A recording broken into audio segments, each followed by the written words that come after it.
when I started the new Happy, I started also doing these things. I called them community check-ins. And I've done it like every week for 5 years at this point.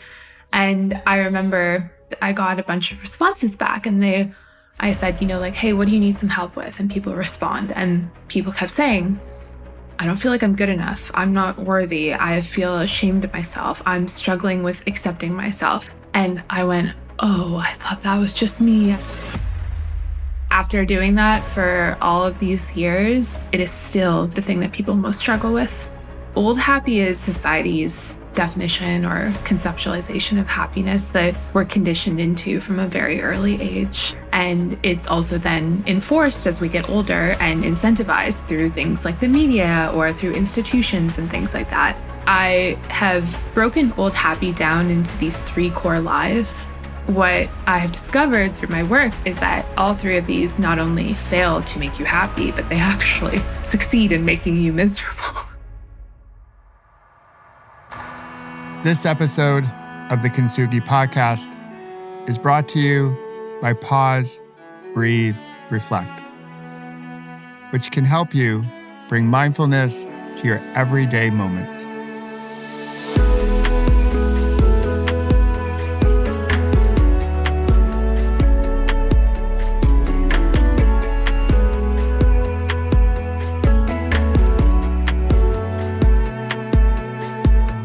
Hey there, my fellow like-hearted humans.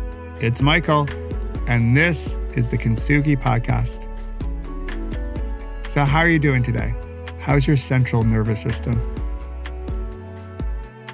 If it feels like it needs some nurturing, congratulations, you're human.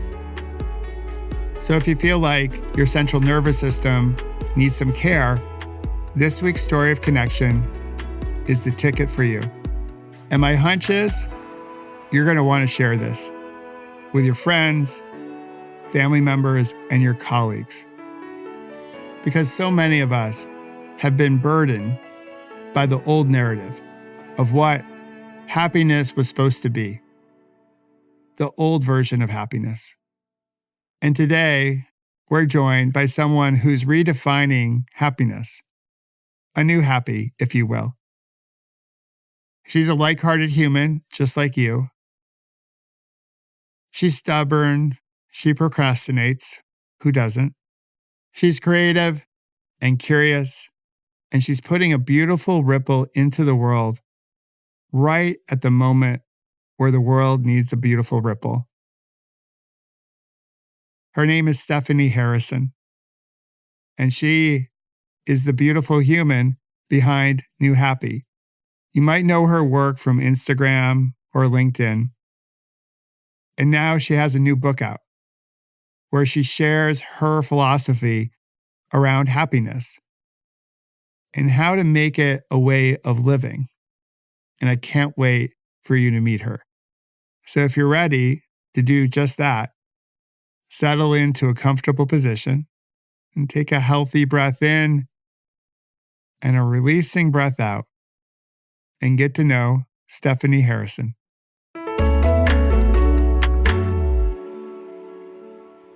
Hey, Stephanie. Great to see you. So happy to be here. Thank you for having me. This is going to be great. I've been looking forward to this all week long. So let's start off here. I always love to ask, how is your central nervous system doing today? I'm feeling pretty good today. I had a nice sleep. I got a little bit of sunshine this morning and had a good breakfast. So I'm in good shape. How about you? I'm feeling pretty good. Like we're in an in-between zone. Like as I mentioned off mic, if you will, before we hit record, we just came back from a family reunion. So we had a lot of good family stuff. With the family stuff, we also had all the family stuff, right? So the good bonding and those things that just drive you crazy about certain family members. So we had a whole week of that. And now today, as we speak, it's a transition day because tomorrow we fly out to California. My youngest is graduating college. Wow. So it's a milestone weekend like this week. And where I sit, it's life. It's not all happy moments. It's not all sad moments. We're going moment to moment. But right now, sitting with you, I feel pretty good. So Thanks for asking. Yeah, of course. I know that's not easy. It's a lot of things to balance at once, isn't it? It is a lot. Like you're trying to balance it all, and there's a lot of different feelings and emotions that are popping up. And everyone's experiencing them through their own lens and in their own way. And they all have validity. And you're trying to make sure you're nurturing yourself in this moment. As the dad, as the husband, I'm also trying to also help support the people in my life. And so, yeah, it's a day of transition. Laundry, packing, and emotional acknowledgement and seeing and hearing and all that good stuff like that. I wish everybody had that on their list of daily tasks and chores and responsibilities. It's a really good example to set. Yeah, well, thank you. I think it would make the world a bit kinder and maybe more peaceful. So, well, we're going to jump into your work, but before we do that, I always love to take a step back and as a way to get to know you better and for people listening, if you had to pull out and put what you do professionally on the back burner, how would you describe who you are? I would describe myself as a sensitive, caring, passionate, curious person who gets really excited about big ideas and also afraid of them and sometimes struggles to follow through, who definitely has a problem that she's working on with procrastination and avoidance, that really believes in the goodness of human beings and humanity and is probably pretty stubborn as well. And somebody who needs a lot of alone time and feels sustained by her relationships, and somebody who is just like muddling through it like everybody else at the end of the day. I love that. Yeah. Aren't we all trying to just figure it out? Yeah. No one gives us the answer key. So that's good. I love that answer. There's so much goodness in your answer, like a lot of it. Like it's also, the curiosity piece, the stubborn piece, like it's all really human. That's me, just a human. Yeah, just a human trying to figure it out. So let's go back a little bit. Can you bring us along? Like, where did you grow up? And then at what point did you really get into the sense of positive psychology and now like the work you do professionally and that like really beautiful ripple you put into the world? Like, how did that come to be? So it's kind of a long story that is not very straightforward in many ways. Those are the best stories. So yeah, you have to bear with me here. So no problem. I grew up in Canada, just outside of Toronto. And I really, I think as a kid, I loved to create stuff. I always wanted to be an author. I loved to read. I loved books. And as I grew up, though, I got pulled into a lot of these stories about who I needed to be and what I needed to do, like all of us.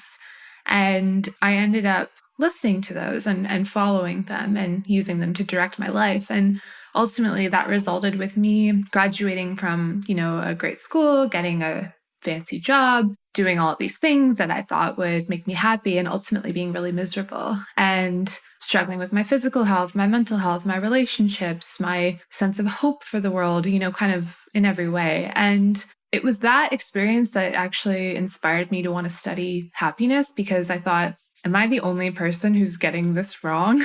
Like, am I the problem? That's what I thought. I must be the problem. So let me figure out how to fix it. And ultimately, I discovered, hey, there's this field of research happening in psychology focused on positive psychology and well-being. And I ended up wanting to go and studying and pursuing that. And ultimately, what I discovered is when I got to grad school that, no, it's not just me. It's a broader problem. And that's where I really started building out this idea of, the new happy philosophy and starting to develop a perspective on where we went wrong and how to fix it.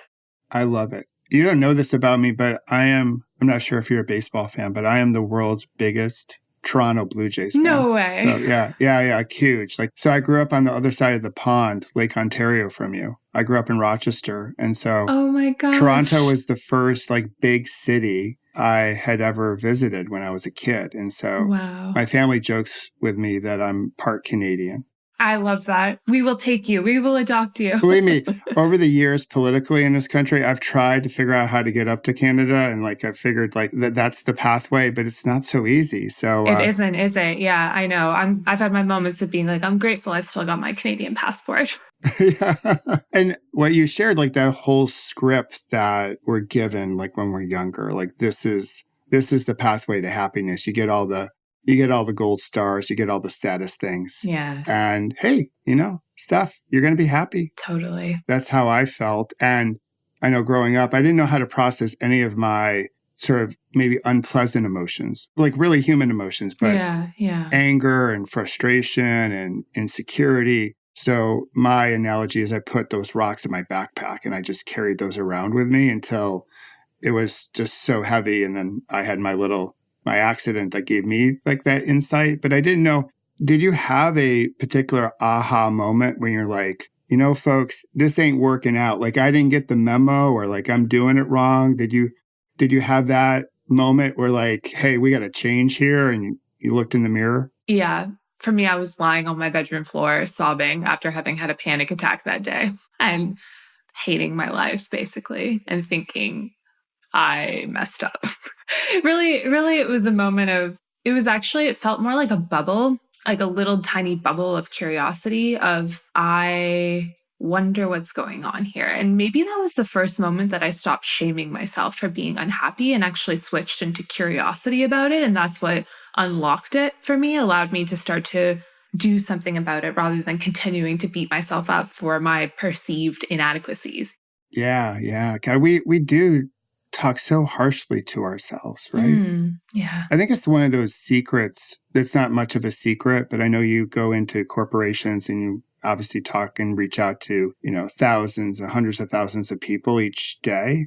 But this whole notion of like how we're talking to ourselves and how harsh and brutal and really unkind it is.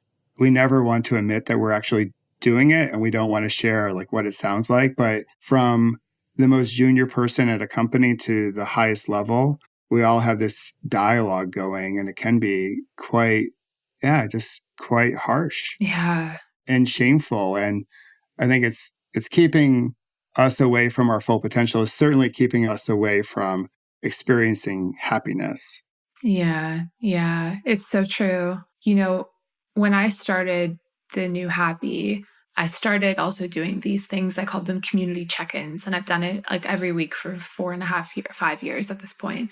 And I remember in one of the first ones that I did, I got a bunch of responses back and I said, like, hey, what do you need some help with? And people respond. And people kept saying, I don't feel like I'm good enough. I'm not worthy. I feel ashamed of myself. I'm struggling with accepting myself. And I went, oh, I thought that was just me. I thought that was only my problem. And then I realized it's not just me. We're all struggling with it. And after doing that for all of these years, it is still the thing that I hear over and over and over again, the thing that people most struggle with.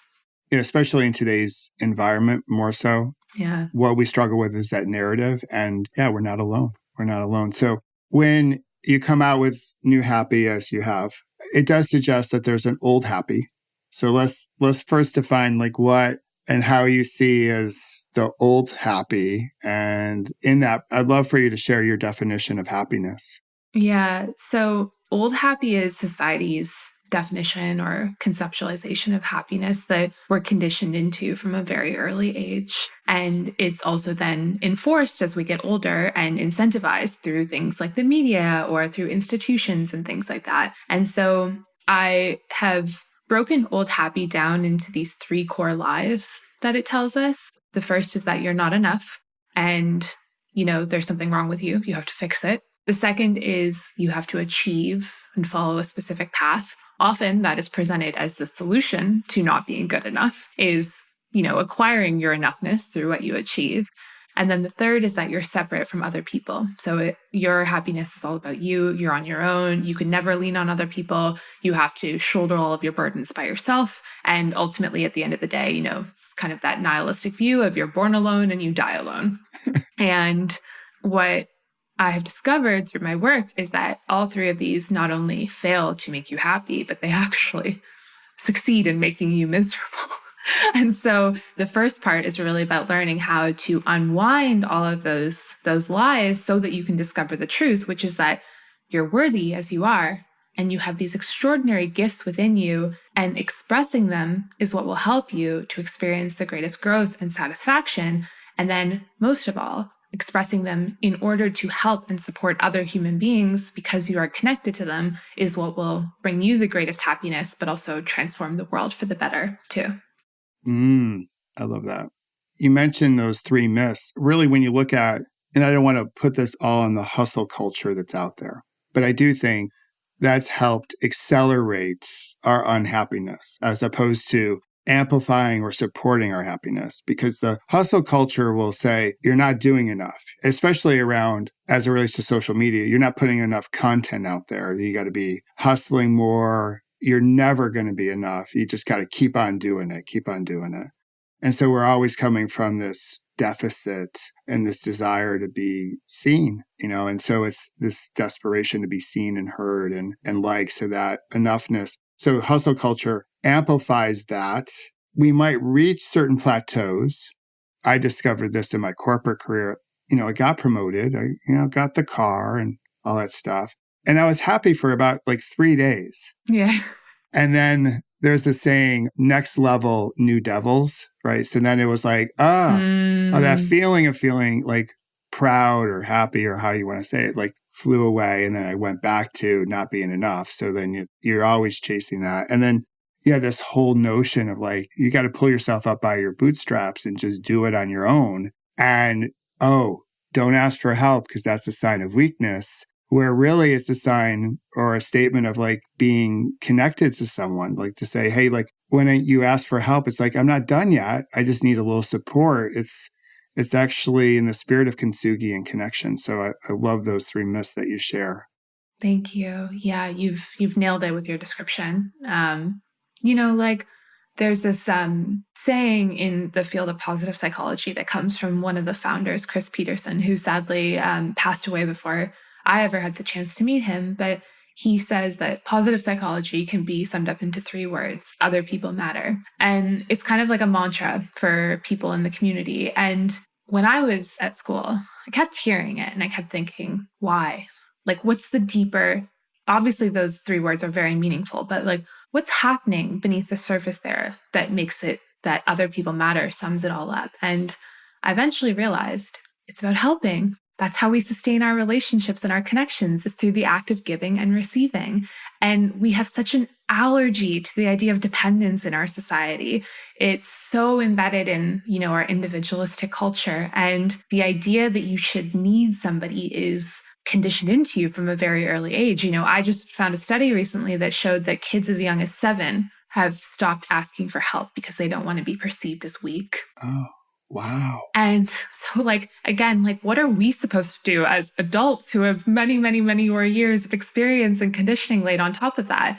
And in fact, it's so irrational, because if you really stop and you put your I call them your helping glasses on, if you pause and you stop and you look, you will see that you are being helped at every single moment of your day, and you are giving help in return at the same time. And the more that we can honor that relationship and that underlying fundamental need that underpins everything in our lives, not only our survival, but our well-being, then the more that we should be able to lean into that and accept it and embrace it and see it as the truth of happiness and well-being. Yeah. And so many of the studies today, you can look at the work around blue zones. You can go to the Harvard study, that longitudinal study now that I think it's almost 88 years old now. And they all point to the value of community.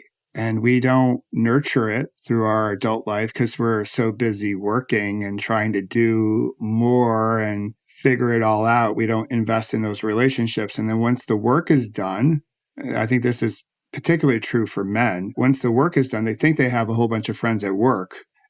Much like we think we have a whole bunch of connections online, but how many of them are really true. And you learn really quickly when the work goes away, like who's still around. And then a lot of folks start to get lonely in their later years, like post 60, 65. And you can see the cost to their health, but just society in general. So I'm not sure if you know this about me, but I'm a cyclist as well, besides being the world's biggest Toronto Blue Jays fan. So the analogy I have for anyone who likes to ride their bike out there is this notion of the peloton, like the Tour de France, like all those cyclists together. They are dependent upon one another, right? They might be competing, like in the sense of a bike race, competing to get to Paris as quickly as possible, but they need each other along the way, to help share the load, block the wind, point out road hazards, and this whole notion of like who's in your peloton, who are you riding with, and are you riding with people who bring out the best in you, and are you in turn bringing out the best in them? For me, that's the image, because we're moving and it's dynamic and going from moment to moment. So I love how you're making this connection to like how we all come together, because we so need it, in a connected but not really truly connected world that we all live in. Yeah, it's so interesting. I love that metaphor of the Peloton, because one of the things that annoys me the most about so much of the discourse about in, this field that I'm in is this idea that you can be your best self by yourself. Like, to your point about the Peloton, like the only way that those guys, the only way that they can do the extraordinary achievements that they're doing is because they're doing it alongside of other people. And like more than that, they have coaches and therapists and support systems and people bringing them water and food and everything. But even just if you look at the guys on the bikes, it's the being together that allows them to rise to new heights. There's no way to be your best self by yourself. It's just impossible. It really is. And so that notion, that narrative is so missing. And that's what I appreciate about your work so much. And you do it in such a simple way, not to minimize your work, but like the message is like, I see some of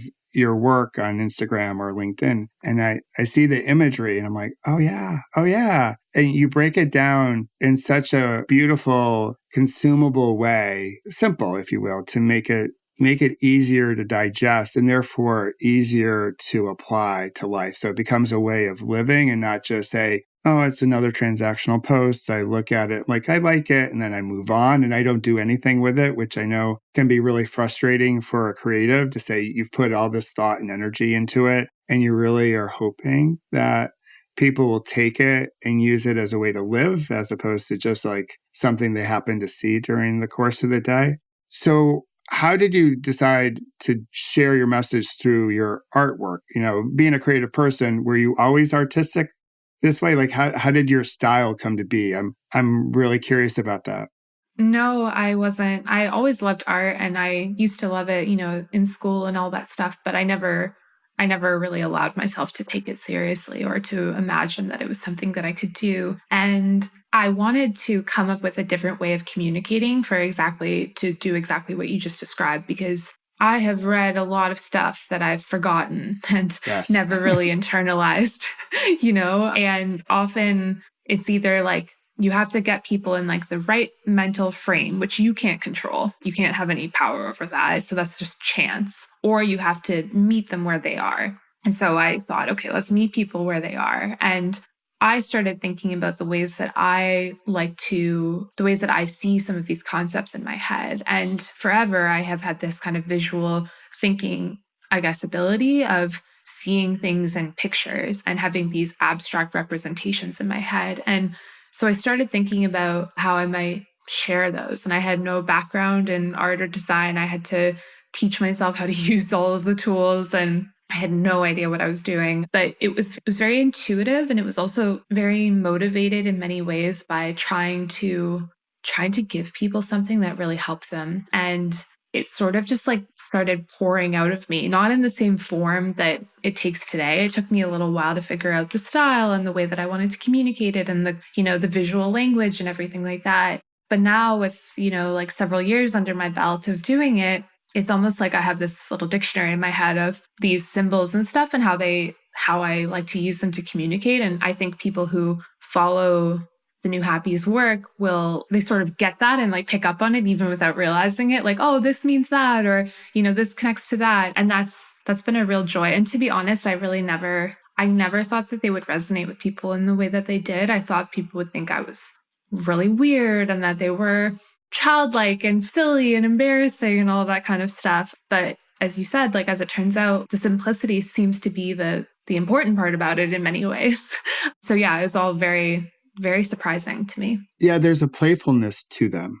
Like, speaking to our inner child, I think in a lot of ways, what is dividing us, what hurts, like within us, is not acknowledging our inner child as adults, and going back to those days when we were younger, when we started to, you reference that study where kids are refusing to ask for help or feeling uncomfortable to ask for help when they're 7 or 8 years old. It's like going back to those days when we started picking up rocks and putting those rocks in our backpack to say, and however we want to speak to ourselves, but like, it's okay. Like, let's heal and put a salve on our inner child in hopes that we can heal what's causing us pain and what we're carrying with us today as humans, as adults. I love the analogy of the rocks in your backpack, because I really think that it's not about, as you said, like the kind words you said about the artwork, like it is about reminding people something they already know, but they might have just forgotten or been buried in that mountain of rocks. Like, everybody knows this stuff. Like, your true self, you know what matters most. You know how to love and to be there for people and how to, like express yourself and all that stuff. It's just been overwhelmed by all of these messages and the beliefs and the pains that we've accumulated. And so I love the way that you describe that. If I can help clear the rocks a little bit for somebody, that's the greatest joy imaginable.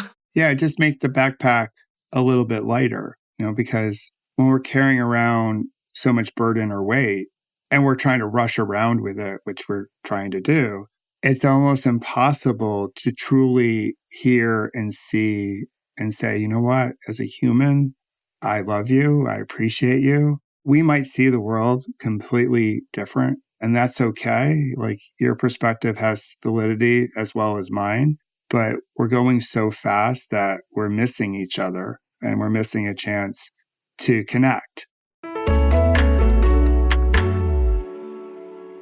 Okay. Seems like a good moment to pause, breathe, reflect. And when we come back, Stephanie will share more about her new book, The New Happy. All right, let's take a break. Take a full breath in and a slow releasing breath out. And relax the body as you soak up our conversation. I hope that felt good. Okay, now that we're a little bit more relaxed, can we be real? I think our morning routines, well, they've gotten a little out of control. You might not have time in the morning to meditate because you're busy doing other things like trying to get to work or getting the kids off to school. And this is where my app, Pause, Breathe, Reflect, comes in, because I built it for busy people with a whole bunch of shorter practices. So if you don't have 10 minutes in the morning to meditate, cool beans. You're human after all. But I bet you have 5 times throughout the day when you have 2 minutes to practice and let go of stress and bring mindfulness to your everyday moments.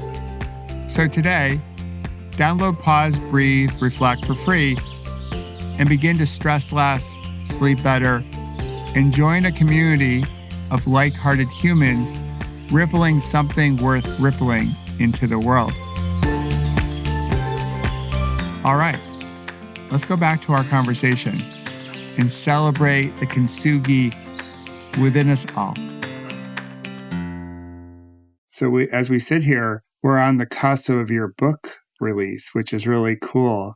So what inspired you to take your message and your work and create a create a book, because that's not an easy endeavor to put a book out there in the world. It's sort of like a naked process of like, here it is, folks, like here's the full Monty, the full story. So what made you go from like a relatively big following on a lot of social platforms to say, now we're going to take it to the next level and put it in a book?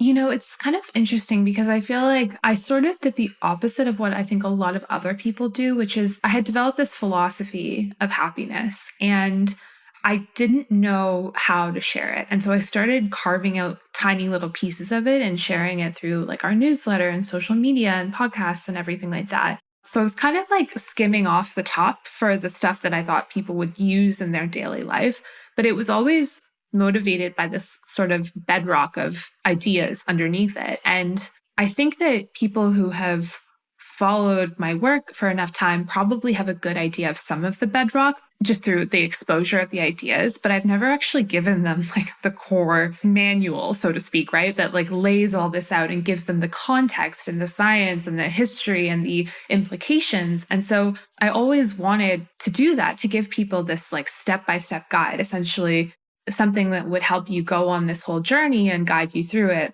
That just can't be done in like a daily Instagram post, like I tried at the beginning to be like, how do I communicate this big idea to people? And it just was impossible. And I felt like I wasn't doing it justice. And there's so many nuances and all of that kind of stuff. So the forum didn't really fit. And so when I connected with my now publisher, Penguin, I think that they were, originally, I think they were envisioning like a book of the Instagram images. And then I said to them, well, actually, I have this like philosophy I want to share. Would you be interested in that as a book? And like, bless them, they were open to talking about a different approach.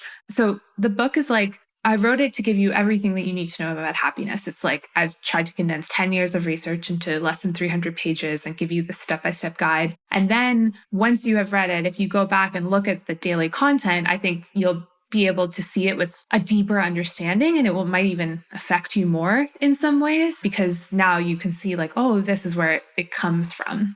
Yeah, I hear like a deeper dive into the concepts to say, oh, wow, like it's almost developing your palate, if you will, like when it comes to food, right? So then you notice the flavors like right on the surface, and as you experience them a little bit more, maybe it's like through mindful eating, then you notice the nuance of the messaging, and then you're like, oh, yeah, now I get it. Like I thought I got it before, but now I really get it. And now I can see how I can better incorporate this into my life. So it becomes a way of living and not just something that's nice to have around with me, right? Or consume. Yeah, totally. That's such a great analogy. And I think of the daily content as your little nudge, like just nudging you a little out of old happy, a little into new happy. Like if you want it, it's out there. It'll give you that little shift. And maybe the book is more like giving you a leap that you can take.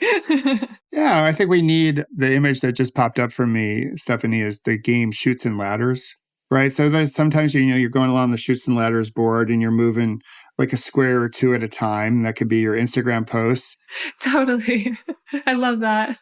And then all of a sudden you get to a ladder and you climb right up. And then in life, there's some slides and we're trying to figure out how to land on number 28. Number 28 is like the big ladder all the way up to the top. So like, because to live this life of happiness, this new happy, consistency has to be part of the equation to show up. And that's what I love about your daily content is like, it's just a reminder, because there's a whole bunch of other messages out there daily around, hey, just a reminder, myth here, you're not enough. You got to do more. Like, you haven't made it yet. What are you doing with your life? Something's wrong with you.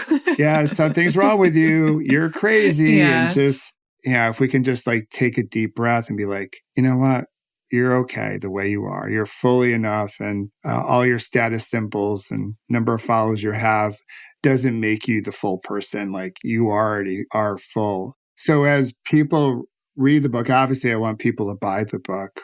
You might hear people who say, hey, Stephanie, like, and you probably received this feedback. Like, I totally get it. I'm on board with your new happy. Like, we got to get rid of the old. And I was talking to a group of people last week, And one person got up and he was like, yeah, the world's crazy. There's like bad actors out there. And it was a really dystopian type of view of the world. And what I shared is I think we're living at an inflection point, going through maybe what we went through with the pandemic and other factors, that there is coming up to critical mass to shift things towards this new version of happiness and a whole bunch of other things. So we have greater community. And like right now we're in the waves and all the chaos, and it feels really confusing and we don't know which way it's going to go. And some days we feel optimistic and other days we feel defeated, and we know we got to keep going and all that jazz. So I'm certain that a lot of people will say, I'm down for this new happy, sign me up. What can people gather from the book that can help them really incorporate this? Because to your point, we don't really have a knowledge gap. Like, we have a lot of wisdom within us. And there's a whole bunch of folks doing what I do and what you do. So the messages are out there. It's really, how do we take them and really embody them? What can a reader gain from your book that can help them do that? I think that my hope would be that somebody walks away with an understanding that the best way to be happy is to help other people to be happy. And that's something that no one really seems to want to acknowledge for some reason. And so that's really the message of the book. Like, be who you are and use it to help other people. And my greatest hope would be that like somebody closes the book and thinks, wow, I get it. And I have the tools to do it. And basically what the book does is it walks you through, okay, here's how to find out who you really are and all of the amazing gifts that are inside of you. Here's how to start sharing them with the world through your community, your family, your work, with solving the world's problems. And then here is how doing that is going to help us to come through this messy time that you just so beautifully described and help us to make our world a better place. You don't have to trade off your happiness with the happiness of other people, which is what Old Happy does. It's all about a win-lose situation. In fact, real happiness is a win-win. As I work towards my own well-being, I can create it for other people at the same time. And I hope that it gives people both that knowledge in a digestible package, but then also like the tools to do it. Because as you said, you can have all of the great knowledge in the world, but if you don't have a practical plan, it's going to be really hard to execute on. Absolutely. Yeah, that scarcity model, the finite model that we're served on a daily basis. Yeah. And what you're talking about is like, how to have more of an infinite mindset, abundant mindset where there can be wins all around. Yeah. Even if we take that higher, like when it comes down to life, like no one really wins. It's all something that we experience. Like, how do you actually keep score in life, right? So it's just, hopefully you've put a good ripple, my language, as well as the language of others. You put a good ripple into the world, like you show up intentionally, and you put a ripple of compassion and love and kindness into the world.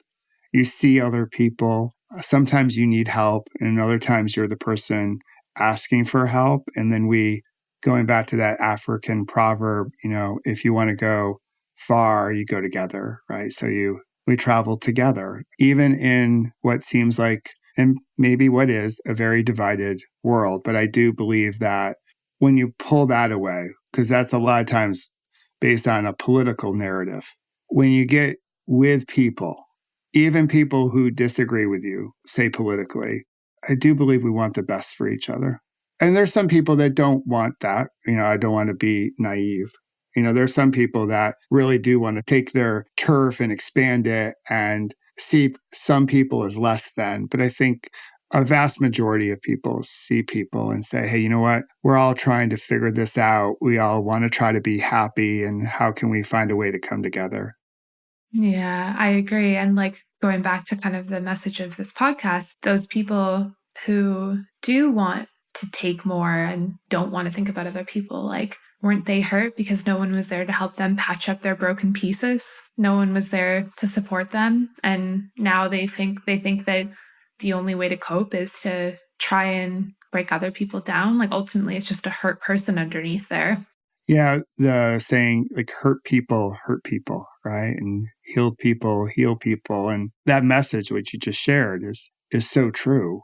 That if the people that we see that we really have a reaction to that are hurting other people, if we were born to their parents at their time and had their lived experience, would we turn out any different? And of course, the answer that we're quick to come to is, well, yes, because we're trying to answer that through our lived experience. And that's not what we're saying. Like, if you live their life fully, like, what would happen? And it doesn't make what they're doing right, but we can have maybe an appreciation of, we're fortunate to be born where we're born and have some of those lived experiences. So there can be a softening. And with that softening, my hope is a chance for connection, at least some space. And in that space, we're not judging each other so harshly or ourselves so harshly, that we can find a way to connect in some form or fashion. So, so I love that you shared that. So when you write a book, the book can't be 1,000,000 pages long. Sadly.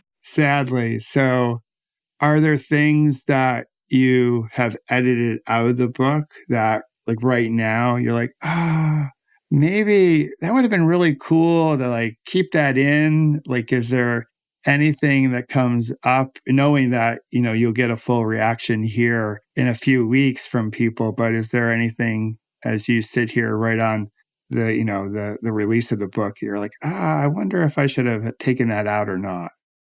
Yeah, I think my instinct as, like, somebody who was trying to approach this from a scientific angle was to create a irrefutable argument through, like, the accumulation of citations and studies and stuff like that, And my first draft was probably much more. It was really long. Oh my gosh, it was probably like 4 times as long as it is now. And it was really like kind of approaching it from that angle of, like, I have to prove absolutely definitively that I'm right about this.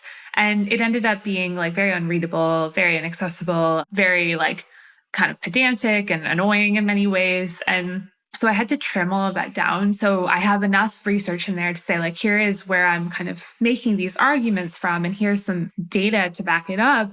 But then also, like, let's trust that you're open to this idea and that you're, like, willing to go on the journey with me. And ultimately, I ended up compensating for that by, like, making this really long list of all of the studies. So anyone who wants to can go look at it if they want to, but I don't have to whack people over the head with it.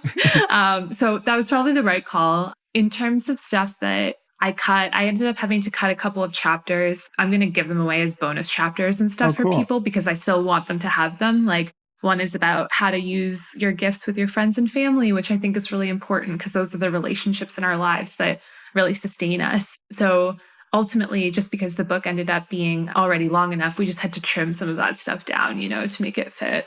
I love that you're giving them away as bonuses. It's, like, so abundant of you. Like, it's like we have to find a way. And I can almost imagine you writing as you're trying to prove your point or your thesis, like, and another thing, and another thing, and another thing. And do you believe me yet? Exactly. Like, here's another thing. Here's the whole map of the world, basically. That's what I was trying to do. And then eventually it was just like, nope, let's just focus on what matters. Just let it be. Yeah, totally. That's awesome. So is there anything that I didn't ask you but should have asked you? No, gosh, you've asked such amazing questions. It's been so fun to talk about it with you. Yeah, it's so good. I'm eager for the release to come out and just the whole experience for you. Thank you. Because it's going to put a beautiful ripple into the world at a time where the world needs that ripple. So I'm excited for you. I'm rooting you on. I'm rooting all the people that buy your book on to really embody the messages that you're sharing. And so I think it's a special, period of time that we're in. And I'm really excited that we got to sit down and talk about it. So thank you. Me too. Thank you so much. I'm so grateful for your connection and for this wonderful conversation. It's been so life-giving. Thank you. My pleasure. So one last question. How can people find you if they want to find you?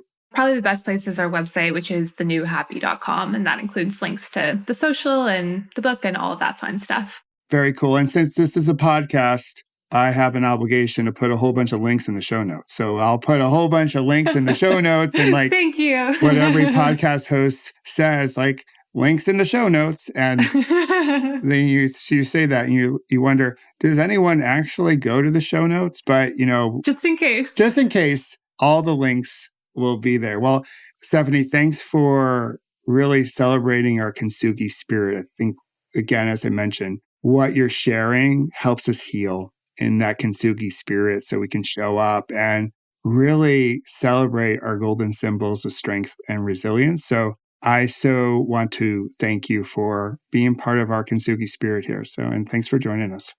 Thank you so much. What an honor. I'm so grateful. All right. Don't you just love Stephanie's energy? Her work. If you don't know it, I hope you did a little multitasking while you were listening and checked out her Instagram feed or her post on LinkedIn. If you haven't, I'm going to put all the links to all her stuff, including her new book, The New Happy, in the show notes. But my hope is you'll connect with Stephanie, you'll follow her, but also reach out to her and let her know how her message speaks to you. How does it resonate? How will it help you put a beautiful ripple into the world? Because as we talk about here on the Kintsugi Podcast, the world needs your ripple. It needs all of our ripples to get rid of the old model of happiness and step into this new model of happiness that Stephanie talks about and writes about. And it helps us create the change we seek in the world. So I hope you'll follow Stephanie and reach out to her. And I also want to encourage you to share this conversation with the people you know. It's one of the best ways to put that beautiful ripple that we talk about into the world. So share it with your friends, your frenemies, your family, your colleagues, your neighbor down the block. When we all come together, when we work together as one big Peloton, putting goodness into the world, then we can shape the world for better. So again, I hope you enjoyed our conversation with Stephanie. Stephanie, thank you for joining me. Thank you for embodying our Kintsugi spirit. And I also want to thank you for listening. I know time is your most precious resource. You can't make more of it. So the fact that you decided to check in to Kintsugi at this moment and take a listen, I am grateful for you. And if you haven't done so already, I hope you'll subscribe and leave some comments and a really kind rating so other people can hear about inspirational stories like Stephanie's that will change the world for the better, to help us all slow down a bit, to pause, breathe, reflect, and become more thoughtful so we can hear, see, and appreciate each other a little bit more today than we did yesterday. And I also want to thank the great people at SaaSpod for making this podcast possible. They make me sound much better than I am in real life. So to these like-hearted humans, thank you. I hope you'll check out our Friday meditation, a little moment to pause, breathe, reflect as you head into the weekend. And next week, I'll be back with another story of connection. Until then, celebrate your golden symbols of strength. Celebrate the Kintsugi that's within you. And keep rippling something worth rippling.